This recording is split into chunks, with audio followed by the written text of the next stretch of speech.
everybody, my name is Brittany and welcome back to my channel. Welcome to Bookmas Day 1. So, just before we get into this, I just want to let you guys know how I am doing Bookmas. This is my first year doing Bookmas. So I am going to, because I'm going to be super crazy busy over Christmas,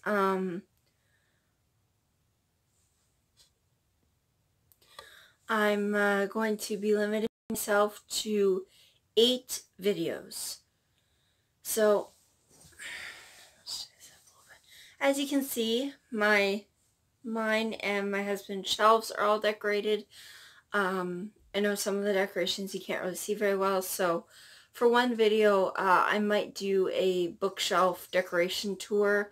Let me know if that's something you'd be interested to see, because I definitely may consider doing that. And yeah, I am super excited for Christmas. I'm very much in the Christmas spirit. As you can see, I've got my Jingle Bell elf hat on. And I am just really excited to get into this video and share with you guys my December TBR. But like I said, I'm going to limit myself to 8 videos in the month of December. That's 2 videos a week for 4 weeks. So I think that's something that is manageable for me, especially considering it's my first year doing this. And then maybe next year, if it goes well, I might consider doing some more. So, okay. So with that said, let's just get into it. So, this year, I've done quite a bit of reading this year, but for my December TBR, I wanted to I only have about 6 books on my December TBR to share with you guys, so I'm hoping to get to all of these during the month of December. If I can get through all of them, I might do a couple of more that are not on this list. But 6 books for a month I think is definitely reasonable. That's manageable for me. I'm very busy. I have a lot going on, so I think this is, I mean, YouTube takes a lot out of me, as does other things that I have to do. So, you know, working with the pups and also, just living life in general. Being autistic, I have a very limited amount of energy. So, this is definitely, I have a lot of downtime. I require a lot of downtime, just relaxing, but, this is definitely something that these books I'm hoping to get to. 6 books is manageable, and I think I'm really going to enjoy them, so I'm looking forward to it. Okay, so to start off, the first 2 books that I have to show you guys are part of a series. Now, I don't know where my copy of the first book is. I read the first book and I lost my copy and I have not been able to find it for the life of me. I have no idea where it is, where it's gone to. So it's looking like I'm gonna have to go out and buy a new copy, or I might get one secondhand. I don't know yet. But that series is the All Souls trilogy by Deborah Harkness. I'm hoping to finish this trilogy this month. I really enjoyed the first book a lot. I love, like, things that are historical in fantasy when they're done well. Like, when it's not so much a focus on the history as more it's kind of interwoven into the story, and it just really accentuates the story and gives it that feel that the author is looking to portray, I think. And it just makes it that much more immersive. So I'm really looking forward to finishing this trilogy. I really enjoyed the first book. So the first book is called A Discovery of Witches. I'll put a picture of it up here on the screen somewhere. The second book is I believe the second book, yes, so the second book is The Shadow of Night, and the third book is The Book of Life. So again, I'm really excited to finish reading these. I'm really enjoying them. Um, they are kind of spooky, like not so much spooky, but they do have, you know, witches and vampires and werewolves and things in them. So I love that too. I like the supernatural aspect. I think it's done very well. The main character, I enjoy, you know, most of the things that she does. I like her quite a lot. Obviously she's not perfect. But I actually like that. I like it when a main character isn't perfect because I feel like it makes them that much more relatable. And especially in fantasy, I really like it when a main character is flawed. Not, you know, overly flawed. I don't like it when an author, you know, focuses on the flaws to the point where it's just overdone. But I think Deborah Harkness did this really, really well. And I'm really, really excited to finish reading the series. Okay, so the next couple of books that I have to share with you guys, so that was 2, I have 4 left. So the next book that I want to share with you guys is a new one that I just got. Actually, sorry, the next 3 are new ones that I just got that I think I showed them to you in a haul, a chapters haul, from when I was 6. So, but I'm really going to enjoy them, I think. And I think I talk about them there, sort of what they're about, but I'll talk about them here just quickly. So the first one is Stolen Songbird by Daniel L. Jensen. And this book is about a girl who is kidnapped and taken to under a mountain where she is living with trolls, and there's a curse and there's a rebellion and there's all kinds of things. But you don't see that many books about trolls or that have trolls in them, especially in YA. So I feel like this is really, I'm really going to enjoy this. I hope I do. I purposefully haven't watched anyone else's reviews of this because I want to know as little as possible going into it, so that I don't have any, you know, real sort of expectations about it. So I'm quite excited for it. The next book is The Crown of Coral and Pearl by Mara Rutherford. So this book has sisters. There's a sister relationship. There is there's a prince.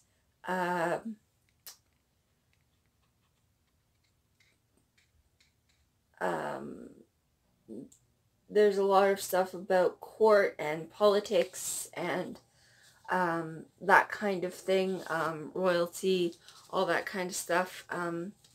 But it's very much like it says, steal the crown, save the kingdom. So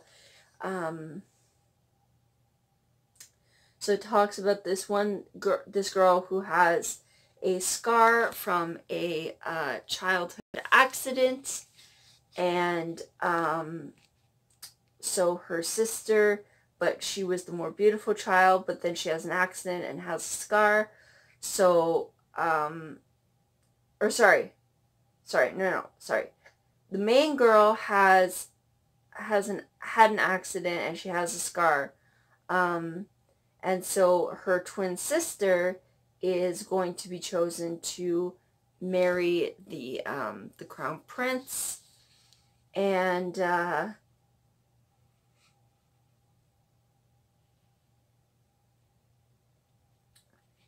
says that the twin sister who has the scar would never be able to set foot on land.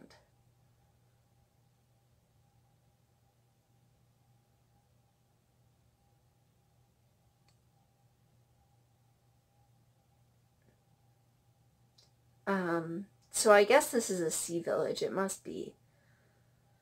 It says,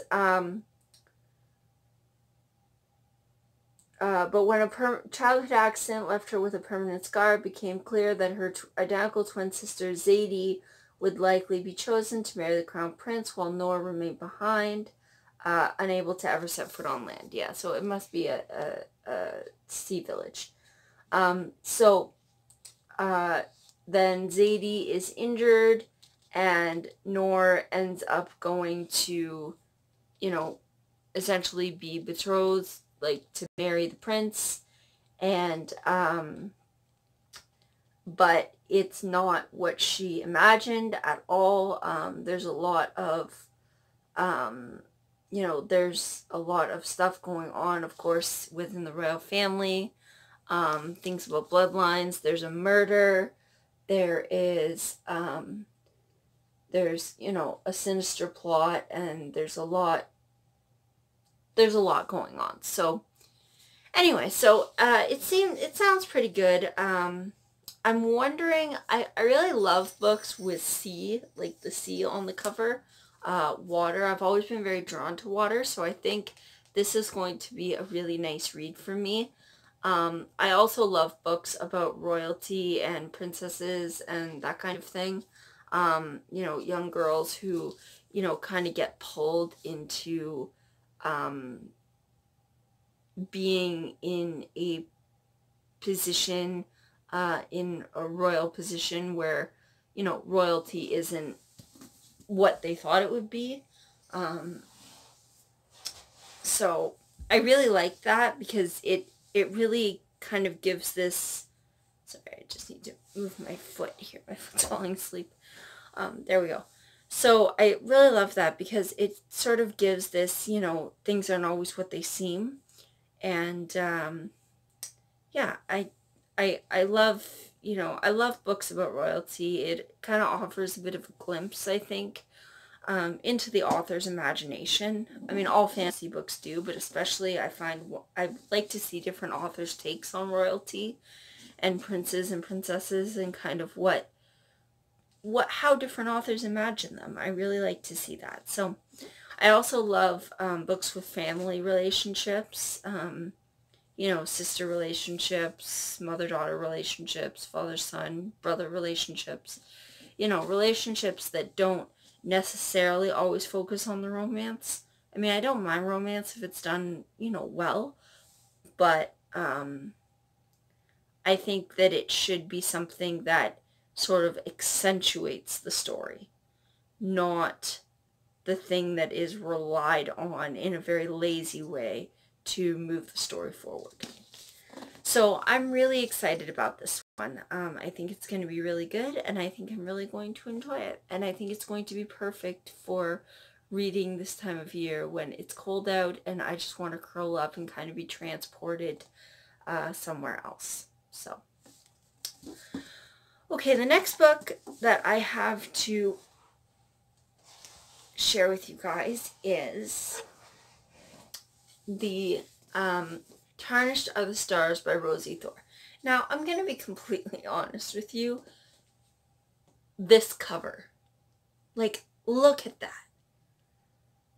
Like, that is beautiful. Oh my god. And I'm going to be completely honest with you. This sort of mix of, this kind of, older, metal and the stars and this kind of, like, what's the word for it? Not steampunk. Is it steampunk? I'm trying to think now. I don't think so. I think I'm using the wrong word there. But anyhow, this, the vibe that you get from this sort of mechanical yet magical vibe, I love this. Oh my goodness, I fell in love with this cover when I saw it. And so I picked it up, obviously not just because of the cover, but I read the inside and the story sounds amazing. A girl who is providing illegal, so they're in a world where basically medical technology is illegal, and there's a technician and her patient, and there's a lot, but the patient's basically his sort of role is he is kind of trying to catch the technician. He's the commissioner's son, and he's trying to catch the technician, and he doesn't know that she is the one who is, you know, tending to him. And so, yeah, so there's a game of cat and mouse that comes out, and then there's a girl, there's a spy who comes into play, and, you know, that just makes it all the more interesting, I think. And it says, when these uneasy allies uncover the most dangerous secret of all, they must come together despite their differences and put an end to the deadly epidemic before the commissioner ends them first. I love that. I love things with a good friendship group. I love things with kind of this sort of found family dynamic. I absolutely love that. I think it's fantastic. And yeah, I'm really, really excited to read this. I'm really excited to see where this story goes. How many is that? 1, 2, 3, 4, 5. 5. Last book. So the last book that I have to share with you guys is one that I actually started reading a little while ago. And I'm just really excited to finish it. I'm enjoying it quite a bit. I've just been so busy that I haven't really had much of a chance to read lately. Like, not so much that I've been too busy, but I've just been too exhausted with everything else that I've been doing to actually pick up a book and read. So I'm going to try and start reading again daily. I need to. I love it. I miss it. So this is one that I started, and I am so very excited to get back into. It's one that's been talked about a lot on BookTube. And it seems to be kind of an either you love it or you hate it situation. There doesn't seem to be a lot of, you know, in between. And that is, of course, Caraval by Stephanie Garber. Now, if you haven't heard of this book, go look it up on BookTube, watch people's reviews. It's been talked about so much, and if you haven't heard of it, you've probably been living under a rock. If you watch BookTube, if you're, you know, on BookTube, whatever, if you're a reader and you haven't heard of this book, you've probably been living under a rock. Unless, of course, you don't read fantasy, in which case, read fantasy. Come on, I have recommendations for you. Anyway, so, yeah. So, Caraval by Stephanie Garber, I'm really, really excited. I'm just really excited to see where the story goes. I'm about halfway through it right now. And basically it's about these two sisters who their dad is really abusive, and they end up and the one sister has always wanted to go to Caraval, which is apparently this like performance / game. It makes me, the way it's described makes me think of like Cirque du Soleil, but like with an interactive portion, like with a part where the audience actually interacts with the show. And so, yeah. So that's what it makes me think of anyway. But anyway, so she wants to go to this magical performance of Caraval. The prize is always something, you know, really kind of big and kind of elusive. So like the prize this year is supposed to be one wish. And so the two sisters are, you know, basically they run away and they go to Caraval. And basically they're trying to get through and to get the one wish at the end. But her sister kind of goes missing, sort of within the performance, and so she has to find her, and I'm just really excited to see where it goes. So far, I actually don't mind the sister dynamic in here. That could very well change very quickly before the end. But so far I actually don't mind it. So I'm pretty excited to finish this. And plus, again, I love this cover. I like the back too, like that admit one ticket. I don't know how well you can see that, but admit one ticket. Yeah. I'm really, really excited to finish this one. Okay. So I hope you guys enjoyed my first Bookmas video. I think that's all I have to say. If you are enjoying my book, if you enjoyed this video and you want to see more of my Bookmas videos that are coming out, please consider hitting that subscribe button and the little bell notification icon so that you'll know whenever I post. And I will see you all next time. Alright guys, bye!